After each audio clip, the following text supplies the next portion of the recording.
Please leave a message after the I mean, I'm a multifaceted human being, but I've been doing stand-up now professionally for over 10 years. I've taken the opportunity to write and to act and to produce live shows and, create content and do all sorts of things. And I think, my life's mission is to use this gift that I've been given to speak and to bring joy and to bring happiness, but also to put forward a perspective, to put forward a new narrative. And I find that it's a journey of self-discovery. For one thing, you have to figure out who you are in order to do what I'm doing, but it's also a case of finding out how many other people sort of resonate with who I am. So it's hard to describe in very obvious terms what I do and who my audience is and so on. But those that vibe with me, they vibe with me, they know. Yeah, I'm one of the people that vibe with you. And just to go a little bit behind the curtain, when I met you initially, I was introduced to you through like a kind of an opportunity in the industry to work as an audio engineer. You were looking for someone to help you on your show, which is kind of still around. It was called at the time the Sunday Service. It was a live comedy concept show at Mm. various comedy clubs in London. And would you talk a little bit about that? What was the Sunday Service and how we met? How did that come about? So Sunday Service was this idea I had. I went to a comedy club to try out some new material for this show I was writing. I was writing a full-length show. And in the process of doing that, I was like, I had more fun just like trying stuff out and having fun on stage, having a bit of a loose go at stage. And I kind of thought to myself, you know, having a space where you can try out new stuff every week, but in a way that gives some format and is interesting and has a concept to it would be fantastic. And I just started flowing. I was telling my wife, it was a Sunday evening as well, so I was like, yeah, we could do it on Sundays. Could call it Sunday Service, theme like a church service. But basically, I just ran with it, and within 2 weeks, we had the show up and running. And I basically I just put it out there. I've got this crazy idea. Who wants to run with me? And at that time, I had one girl who had previously hit me up on another project saying that she just wants to work with me. She just loves what I do. So I was like, sis, that project's not happening, but this one is. Do you want to jump on? She's like, yeah. And then I'm like, I need a DJ because the concept required a DJ. Just so happens the girl who used to go to school with my sister in Nigeria was like, yeah, I'm a DJ and I'd love to jump on. And then I even had another friend, one of my guys' exes, she jumped on it. She's like, yeah, I'm a DJ as well. I want to jump on. I want to get involved. Like people just started popping up out the woodwork. So it was fantastic how many people jumped on an idea that had no money behind it, but it was just a passion project for me. So I was like, people really feel the passion and they see the potential. That's fantastic. But then, the thing is that as you then start growing, you need more and more expertise now. So not to say that the girl who started off helping me show manage, she's bringing expertise in terms of her organizational skills. And then, the DJs obviously bringing their expertise, but then I'm starting to need more technical expertise. So I wanted to, start recording for a podcast. And I was like, I'm going to need someone who's decent with the audio. And the idea was to just generally pick up the audio a bit. That was one of the lacking things in the room. It was a small room, so we got away with things, but I wanted to do better. And I wanted to start putting a small crew together.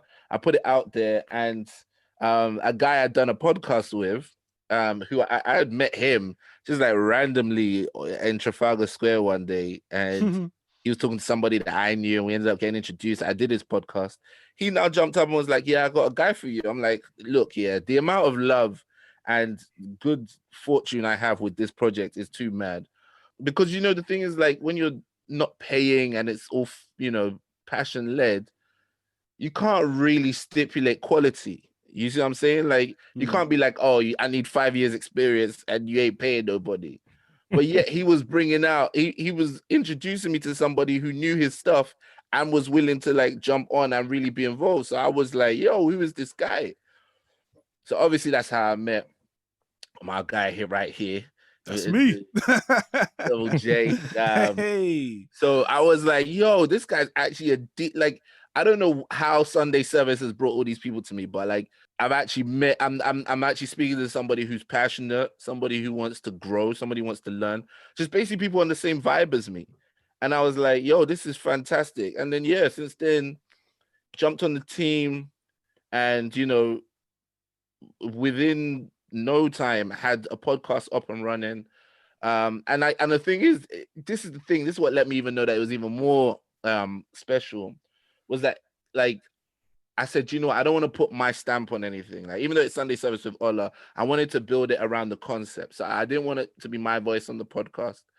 So I said, bro, like the intros and blah blah blah, I want you to do it. And I hated you for that, bro. I hated you for that. But bro, you were fantastic on it.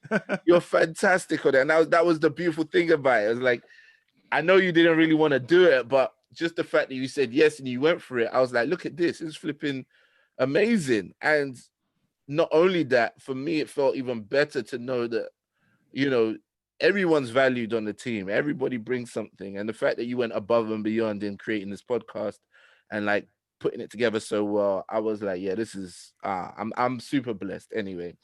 I think I'm gonna cut you there just to say I don't want to make it sound like I just asked for your story just so I can get my own shine. What you did at Sunday service, no, I want to be honest. What you did at Sunday service, I think it's a testament to show that when someone sees value in something good, they're willing to lend their talents to it. That's why I came on Sunday service. I saw value, and there was something about the concept that just was so radiant to me. It was so funny. It was so fresh. You had rotating comedians. It was never the same. So honestly, I just wanted to be a part of that. It was never about the money. It was never about the money.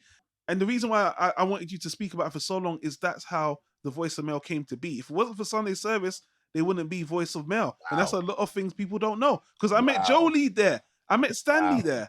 Wow. Do you know what I mean? So it's like the child of your project is this as well. You know what? The underlying concept of Sunday service was two things. It was about service. So it was about creating an atmosphere in a comedy show where each person that attended felt they were being served and catered to.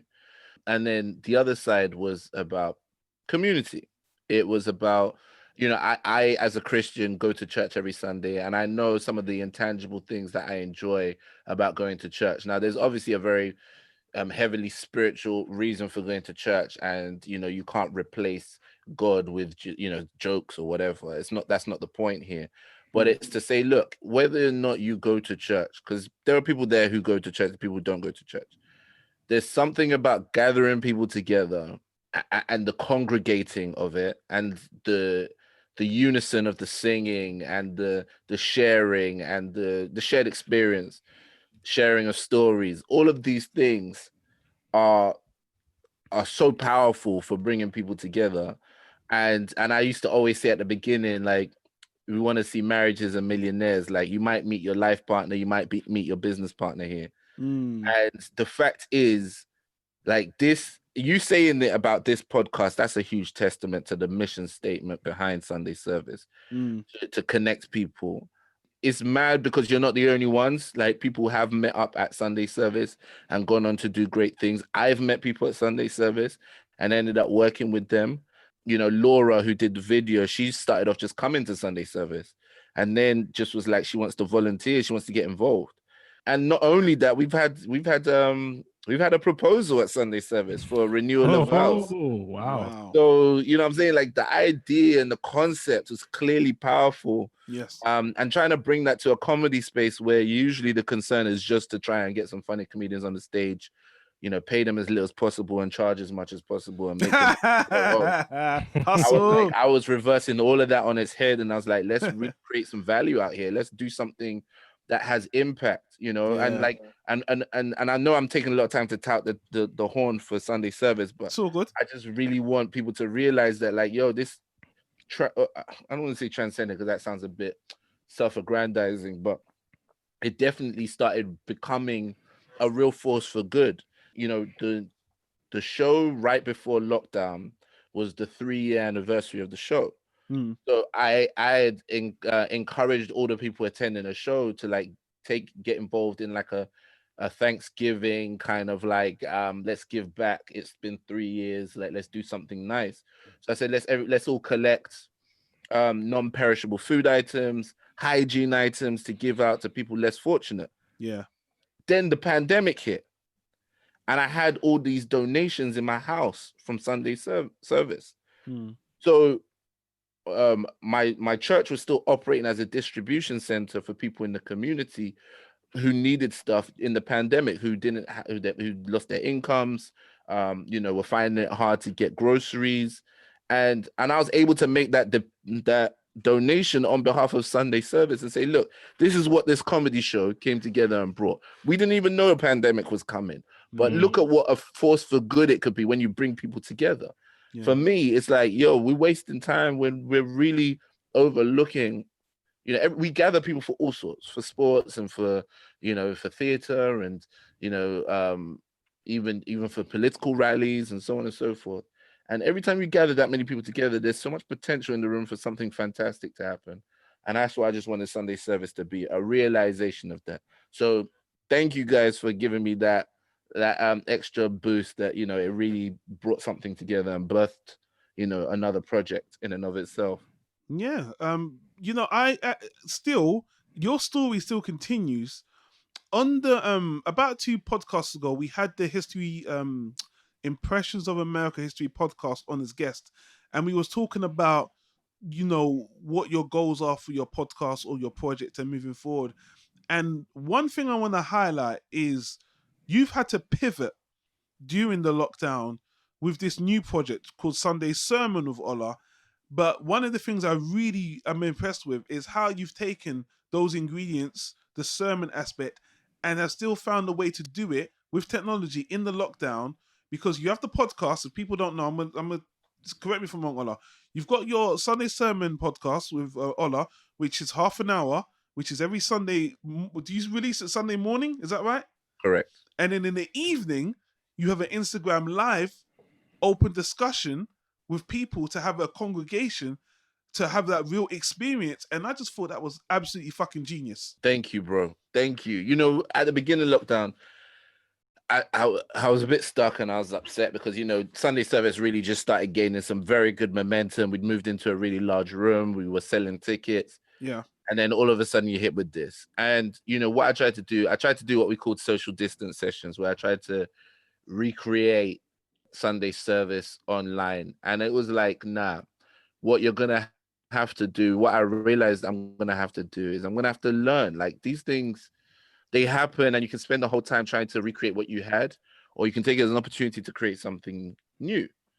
So it was more about finding a native solution to the current predicament we're in. Mm-hmm. And, having a podcast where I could just speak freely for 30 minutes was good for me. But then giving people an avenue with which they could speak back was good for, the people who enjoy the pod. So the idea is it's almost a no-brainer. It seems easy to say now, but it was just more about listening to the situation and knowing that I can't do the same, high detailed concept show that I would do if it was Sunday service. There's so many elements to Sunday service and it's quite intricate as a show. We write for it, we do the confessions, the podcast, we have the caps and there's teams and, I'm trying to organize, make sure that the audio is being collected and it's being shot well. And, they're being welcomed at the door. They're getting their little cracker and Ribena and making sure that, stage is good, comedians are booked. And I'm like, yo, we can't really do that in this pandemic. What we can do is strip it back. What is it? It's about talking and being heard. And I think most people can get behind a simple concept like that. And that's the reason why I did Sunday Sermon, man. Yeah, and it works. And it's still going on to this day. I wanted to bring it full circle to, although Sunday service or the live show is not happening right now, Sunday Sermon is active and it's making use of technology and Instagram.